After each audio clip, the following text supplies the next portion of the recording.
52,000 ಸಂಬಳ ಸಿಗುತ್ತೆ. ಚೆನ್ನಾಗಿ ನಮ್ಗೆ ತುಂಬಾ ಖುಷಿ ಆಯ್ತು ಸರ್. ನನ್ನ ಮಗನು ಓದಿಸಿರೋದಕ್ಕೆ 24 ಲಕ್ಷ ವರ್ಷಕ್ಕೆ ಕೊಟ್ಟಿದ್ದಾರೆ ಅಂದ್ರೆ 2 ಲಕ್ಷ ತಿಂಗಳು.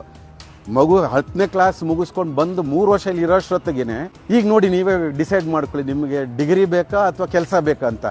ಯಾರೆಲ್ಲ SSLC ಪಾಸ್ ಆಗಿದ್ದಾರೆ ಅವ್ರಿಗೆ ಈ ವಿಡಿಯೋ ತುಂಬಾನೇ ಉಪಯೋಗ ಬರುತ್ತೆ. ದಯವಿಟ್ಟು ಶೇರ್ ಮಾಡಿ. ಯಾಕೆ ಗೊತ್ತಾ, SSLC ಮಾಡಿದಂತ ಮಕ್ಕಳು ತಿಂಗಳಿಗೆ 50,000 ರಿಂದ 80,000 ರೂಪಾಯಿ ದುಡಿಬಹುದು. ಅದು ಹೇಗೆ ಅಂತ ಗೊತ್ತಾಗಬೇಕಾ ಈ ವಿಡಿಯೋನ ಪೂರ್ತಿಯಾಗಿ ನೋಡಿ. ಜೊತೆಗೆ SSLC ಓದಿರೋಂಥ ಮಕ್ಕಳಿಗೆ ಈ ವಿಡಿಯೋನ ಶೇರ್ ಮಾಡಿ. ನಾವು ಊರಲ್ಲಿ ವ್ಯವಸಾಯ ಮಾಡ್ತೀವಿ ಸರ್. ವ್ಯವಸಾಯ ಹೊಲದಲ್ಲಿ ಜಮೀನು ಕೆಲಸ ಮಾಡ್ತೀವಿ. ನನ್ನ ಮಗನಿಗೆ ಇವಾಗ ಕಟ್ಟಿದ ಫೀಸು ಒಂದು 6 ತಿಂಗಳಿಗೆ ಮುಗಿಸ್ಬಿಡ್ತಾನೆ ಸರ್. SSLC ಮುಗಿಸ್ಬಿಟ್ಟು ಬಂದೆ. NTTF ಅಲ್ಲಿ ಬಂದು ಜಾಯ್ನ್ ಆದೆ. 3 ವರ್ಷ ಕೋರ್ಸ್ ಮಾಡಿದ್ದೀನಿ ಎಲೆಕ್ಟ್ರಾನಿಕ್ಸ್ ಆ್ಯಂಡ್ ಎಂಬೆಡೆಡ್ ಸಿಸ್ಟಮಲ್ಲಿ. ನನಗೆ ಇವಾಗ ಏತರಲ್ಲಿ ಕೆಲಸ ಸಿಕ್ಕಿದೆ. ಪರ್ ಮಂತ್ 25,000 ಇದೆ. ನಮ್ಮ ಅಪ್ಪ ಅಮ್ಮ ಇಬ್ಬರು ಖುಷಿಯಾಗೇ ಇದ್ದಾರೆ. ಫರ್ ಆ್ಯನಮ್ 7 lakhs ಸಿಗುತ್ತೆ. ನಾವು ನಮ್ಮ ಫ್ಯಾಮಿಲಿ ಎಲ್ಲ ತುಂಬ ಸಂತೋಷವಾಗಿದ್ದೀವಿ. Thanks to NTTF college. ಮಕ್ಕಳು ಫ್ಯೂಚರ್ ಚೆನ್ನಾಗಿರಲಿ ಅಂತಕ್ಕಾಗಿ ನಾನು ಇಲ್ಲಿ ಕರ್ಕೊಂಡ್ಬಂದು ಸೇರಿಸಿದ್ದೀನಿ ಸರ್. NTTF ಅನ್ನೋದು ಏನು ಮೇನ್ ಯುನೀಕ್ ಫೀಚರ್ ಏನು ಅಂತಂದರೆ, ಇಲ್ಲಿ ಯಾರು ಕಾಲಿಡ್ತಾರೆ ಅವ್ರ ಕೆಲಸ ಇಲ್ಲದೆ ಹೋಗಿದ್ದು ನನಗೆ ಹಿಸ್ಟ್ರಿನ ಕೇಳೇ ಇಲ್ಲ ನಾನು. ಇಲ್ಲಿ SSLC ಮುಗಿದು ಇಲ್ಲೇ ಇದೆ ನೋಡಿ, ಡಿಸ್ಪ್ಲೇ ಮಾಡಿದ್ದೀವಿ. ವಿಪ್ರೋ, ನ್ಯಾಷನಲ್ ಇನ್ಸ್ಟ್ರೂಮೆಂಟ್ಸು, L&T, ಆಮೇಲೆ ಟೆಕ್ಸಸ್ ಇನ್ಸ್ಟ್ರೂಮೆಂಟ್ಸು, ಫನೂಕು, ಈ ಥರದ್ದು ಸುಮಾರು ದೊಡ್ಡ ದೊಡ್ಡ ಕಂಪನಿಗಳೇ ಒಂದು ಮಕ್ಕಳಿಂದ ಹೊರಡೋಷ್ಟೊತ್ತಿಗೆ 70,000ದಿಂದ ಒಂದು ನೋಡಿ. ಒಂದು ಉದಾಹರಣೆ ಕೊಡಬೇಕಾದ್ರೆ ಒಂದು ಕಂಪನಿ 24 ಲಕ್ಷ ವರ್ಷಕ್ಕೆ ಕೊಟ್ಟಿದ್ದಾರೆ ಅಂದರೆ 2 ಲಕ್ಷ ತಿಂಗಳು. ಮಗು 10ನೇ ಕ್ಲಾಸ್ ಮುಗಿಸ್ಕೊಂಡು ಬಂದು 3 ವರ್ಷ ಇಲ್ಲಿ ಇರೋಷ್ಟೊತ್ತಿಗೆ ಈಗ ನೋಡಿ ನೀವೇ ಡಿಸೈಡ್ ಮಾಡ್ಕೊಳ್ಳಿ, ನಿಮಗೆ ಡಿಗ್ರಿ ಬೇಕಾ ಅಥವಾ ಕೆಲಸ ಬೇಕಾ ಅಂತ. ಈಗಾಗಲೇ ಹೇಳಿದ ಥರ ಇಲ್ಲಿ ಬರೋದು ಆ್ಯಕ್ಚುಲಿ ಕ್ಲಾಸ್ ರೂಮಲ್ಲಿ ಕುತ್ಕೊಂಡು ಪಾಠ ಹೇಳೋ ಥರದಲ್ಲ. ಇಲ್ಲಿ ನಾವು ಕಲಿಯೋದನ್ನೆಲ್ಲ ಅಭ್ಯಾಸ ಮಾಡಿ ಕಲಿಯೋಂಥದ್ದು. ಅದಕ್ಕೆ ನಮ್ಮ ಕುಶಲತೆ ಅಥವಾ ಕೈ ಕಸುಬು ಅಂದ್ರಲ್ಲ, ಅದು ಹೆಚ್ಚುತ್ತೆ ಇಲ್ಲಿ ನೋಡಿ. ಈ ವರ್ಕ್ಶಾಪಲ್ಲಿ ನೀವು ನೋಡ್ತಾ ಇರಿ, ಇಲ್ಲಿ ಬೆಂಚ್ ವರ್ಕ್ ಅಂತ ಇದೆ, ಈ ಕಡೆ ನೋಡಿದ್ರೆ ಮಿಷಿನ್ಸ್ ಇದೆ. ಇವೆಲ್ಲ ಕಾರ್ಖಾನೆಗಳಲ್ಲಿ ಇರೋಂಥ ಮಿಷಿನ್ಗಳೇನೆ. ಓಕೆ, ಅದಕ್ಕೆ ನಾವು ಅಲ್ಲಿ ಬೇರೆ ಇಲ್ಲಿ ಬೇರೆ ಅಂತಲ್ಲ, ಲ್ಯಾಬ್ ಮಾಡೆಲ್ಗಳಂತ ಏನೂ ಇಲ್ಲ.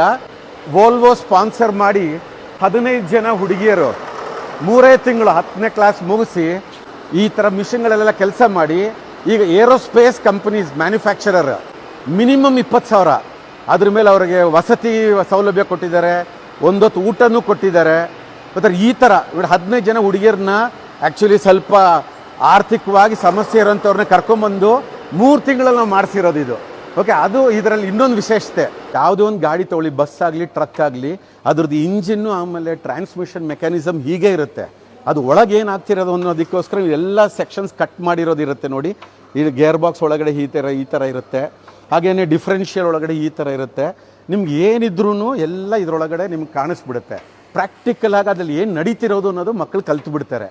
ಈ ಥರ ಕಲಿಯೋದಕ್ಕೋಸ್ಕರನೇ ಅವ್ರಿಗೆ ಇಂಡಸ್ಟ್ರಿನಲ್ಲಿ ಇಷ್ಟೊಂದು ವ್ಯಾಲ್ಯೂ ಇರೋದು. ನಮಗೆ 10ನೇ ಕ್ಲಾಸ್ ಮುಗಿಸಿ 3 ವರ್ಷಕ್ಕೆ ನಿಮ್ಗೊಂದು ಉದ್ಯೋಗ ಸಿಗಬೇಕು, ಸಂಪಾದನೆ ಮಾಡಿ ಕುಟುಂಬಕ್ಕೆ ನಮ್ದು ಏನಾದರೂ ಕೊಡುಗೆ ಇರಬೇಕು ಅನ್ನೋ ಸಂಸ್ಥೆ ಒಂದಿದ್ದರೆ ಇದೇ ಥರದೊಂದು NTTF ಅಂತ ಸಂಸ್ಥೆಗಳಲ್ಲಿ ಮಾತ್ರ ವಿಶಿಷ್ಟತೆನೂ ಇರೋದು, ಅದರ ಹತ್ರ ಇರೋ ತಾಕತ್ತು ಇರೋದು.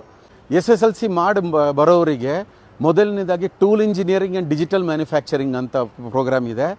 ಆಮೇಲೆ ಎಲೆಕ್ಟ್ರಾನಿಕ್ಸ್ ಆ್ಯಂಡ್ ಎಂಬೆಡೆಡ್ ಸಿಸ್ಟಮ್ಸ್ ಅಂತ ಇನ್ನೊಂದು ಪ್ರೋಗ್ರಾಮ್ ಇದೆ. ಆಮೇಲೆ ಎಲೆಕ್ಟ್ರಿಕಲ್ ಆ್ಯಂಡ್ ಎಲೆಕ್ಟ್ರಾನಿಕ್ಸ್ ಅಂತ ಪ್ರೋಗ್ರಾಮ್ ಇದೆ. Computer engineering and IT infrastructure ಅಂತ ಇದೆ.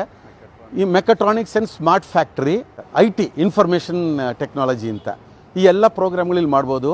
SSLC ಮಾಡಿ 2 ವರ್ಷದ ಪ್ರೋಗ್ರಾಮು ಅದೇ ಹೇಳಿದ್ನಲ್ಲ, ನಾನು ವಿಕಲಾಂಗರಿಗೆ ನಾವು ಮಾಡೋಂಥ ಪ್ರೋಗ್ರಾಮ್ ಅದನ್ನೂ ಇದೆ.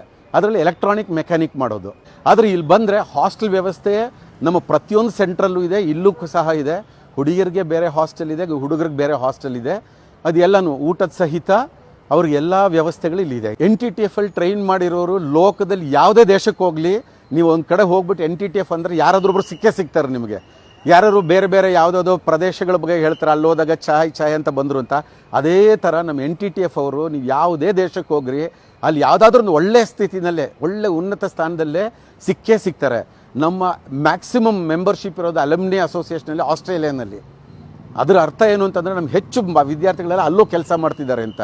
ಆಮೇಲೆ ಬೆಂಗಳೂರಲ್ಲಿದೆ, ಆಮೇಲೆ ಸಿಂಗಪೂರಲ್ಲೂ ಸುಮಾರು ಜನರಿದ್ದಾರೆ, ಫಿಲಿಪೀನ್ಸು, ಮಲೇಷಿಯಾ, ಆಮೇಲೆ ಈ ಕಡೆ ಬಂದರೆ ಗಲ್ಫ್ ಕಂಟ್ರೀಸ್ನಲ್ಲಿ, ಆಮೇಲೆ ಯುರೋಪ್ನಲ್ಲೂ ಸುಮಾರು ಕಡೆ ನಮ್ಮ ಅಲಮ್ನಿ ಕೆಲಸ ಮಾಡ್ತಿದ್ದಾರೆ. ಒಳ್ಳೆ ಪೊಸಿಷನ್ಸಲ್ಲೂ ಇದ್ದಾರೆ ಅವರೆಲ್ಲರೂ. ಕಾಂಟ್ಯಾಕ್ಟ್ ಮಾಡಬೇಕು. ಒಂದು ಡೈರೆಕ್ಟ್ಲಿ ನೀವು NTTFTRG.com ಅಂತ ವೆಬ್ಸೈಟ್ಗೆ ಹೋಗ್ಬೋದು. ಆಮೇಲೆ ಎಲೆಕ್ಟ್ರಾನಿಕ್ ಸಿಟಿ ಕ್ಯಾಂಪಸ್ ಅಂತ ನೋಡಿ. ಇಲ್ಲ ಅಂತಂದರೆ ನಮ್ಮ ಎಲೆಕ್ಟ್ರಾನಿಕ್ ಸಿಟಿ ಅಲ್ಲಿಗೆ ಬಂದರೆ 356 ಲಾಸ್ಟ್ ಸ್ಟಾಪ್, ಅದ್ರ ನೇರವಾಗಿ ಅದು ಮುಂದೆನೇ ನಮ್ಮ ಕ್ಯಾಂಪಸ್ ಇರೋದು. ಇಲ್ಲಿ ಬಂದುಬಿಟ್ಟು ನಮ್ಮ ನಾಗೇಶ್ ಅಂತ ಇವರು ಇವ್ರು ಅಡ್ಮಿನಿಸ್ಟ್ರೇಟರ್ ಇರ್ತಾರೆ, ಆಮೇಲೆ ಅಡ್ಮಿಷನ್ ಸೆಕ್ಷನಲ್ಲಿ ಯಾರು ಇರ್ತಾರೆ, ನಿಮ್ಗೆ ಏನು ಮಾಹಿತಿ ಬೇಕೋ ಎಲ್ಲ ಸಿಗುತ್ತೆ ಅದರಲ್ಲಿ.